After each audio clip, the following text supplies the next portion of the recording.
With Primaris finally being inducted into the hallowed ranks of the Deathwing and the release of Indomitus, it's a pretty good time to be a converter.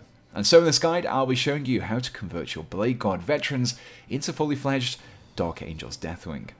I'm starting out by removing all the parts required to build a Bladeguard Veteran from its sprue. Once that's done, you'll want to grab yourself this torso piece here. First of all, I want to replace the existing rondel with this one that I've taken from the Deathwing Terminator's kit. Now at face value, it may seem like the result isn't too dissimilar to what we're starting out with here, but sometimes it's these smaller details that really help to convey your theme. Begin by very carefully trimming away the shield from your chest component. Do your best to keep this component intact as you do this, because you can add it to your bits box then for later use. With the shield removed, you will next need to carefully trim the area that you removed it from. It'll need to be nice and flat to ensure that you can easily glue our new shield to it.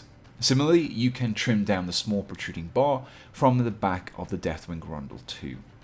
You can also take this opportunity to remove the small item attached to the belt. We'll be replacing this with something else later on, and it's much easier to remove it at this stage rather than waiting. With everything trimmed down, you can glue the front of the torso to the back. Next, take the arm and attach it to the torso, but don't glue it just yet. We want to make sure that where we are positioning the rondel won't affect the fit of the arm. So, with the arm temporarily attached, go ahead and glue your Deathwing shield into place. With this done, you can remove the arm, safe in the knowledge that you can reattach it easily later on. An easy way to indicate this miniature's affiliation is with some Deathwing iconography, and an easy source for this is once again the Deathwing Terminator's kit. I've grabbed myself one of the Terminator shoulder pads that features the winged, broken sword icon, and will be adding this to the left shield arm. However, as this kit is taken from the push-fit miniatures of Indomitus, the arm already has a shoulder pad in place, and that's already far too bulky to attach even this larger Terminator pauldron on top of. So we need to start to trim it down. Begin by using clippers to remove the main bulk of the shoulder pad. Clip away chunks until you have a size that allows the Deathwing pad to be added on top. Then, before you glue, use a file or a knife and begin smoothing out the area until you have a rounded surface that you can attach your shoulder pad to with a little plastic glue. To some, it may seem odd that we have two different shoulder pads on either side of the model, but sometimes this asymmetric armor design really works quite well. Next, we will be giving our Bladeguard Veteran a shield that is more befitting for a member of the Deathwing. This shield, surprisingly, has also been taken from the Deathwing Terminator's kit. The problem we have here is that the shield comes with a Terminator arm already attached. To solve this, I'll be using my clippers to carefully remove that Terminator arm.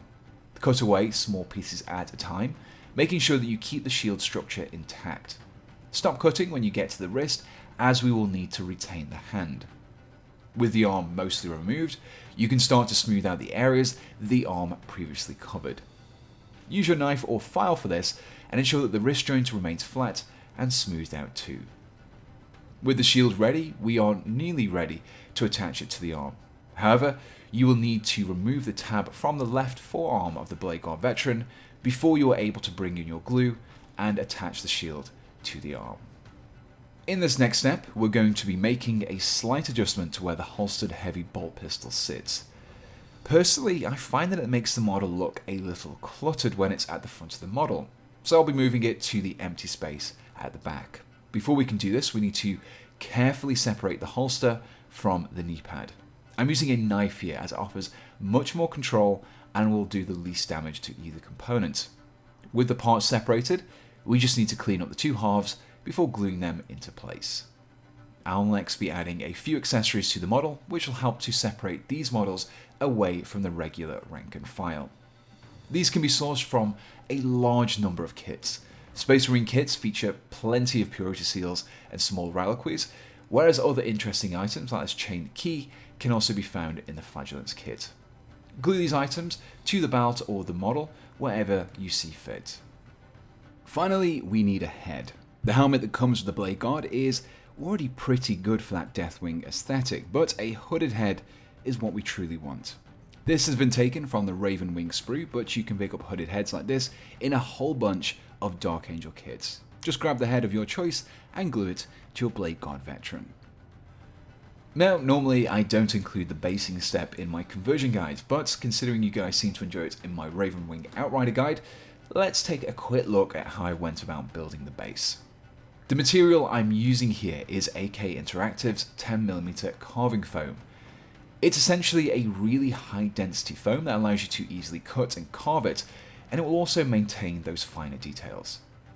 It's the first time I've ever used this foam, and so mistakes were made, mainly in my attempts to cut through it with a scalpel blade. Besides making a horrendous squeaking sound, it was a little tricky to cut through with this method. I realise now that a saw would have been much better suited for this task. Still, I was able to grab myself a few larger chunks of the foam, which I then shaved down with my knife for much better results. These were glued to my base with a little super glue to create the basic rock structure. I then broke up the foam pieces into smaller rocks and used these to fill in the gaps between the larger ones. I added a little extra texture with some textured paint before painting the base. Once everything was painted up and put together, I was left with this. And here we have our converted Deathwing Bladeguard Veteran. After watching this video, you should be armed with a few ideas and techniques which you can apply to your own Deathwing Bladeguard.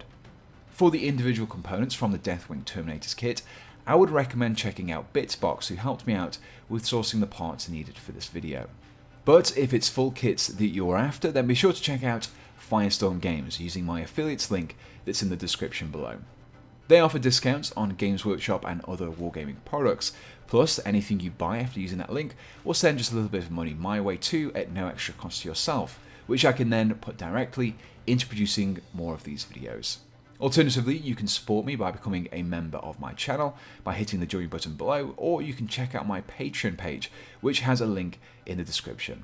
Be sure to join my Discord as well, and come along and speak with an excellent community of wargaming loving people, and the link to that is also in the description.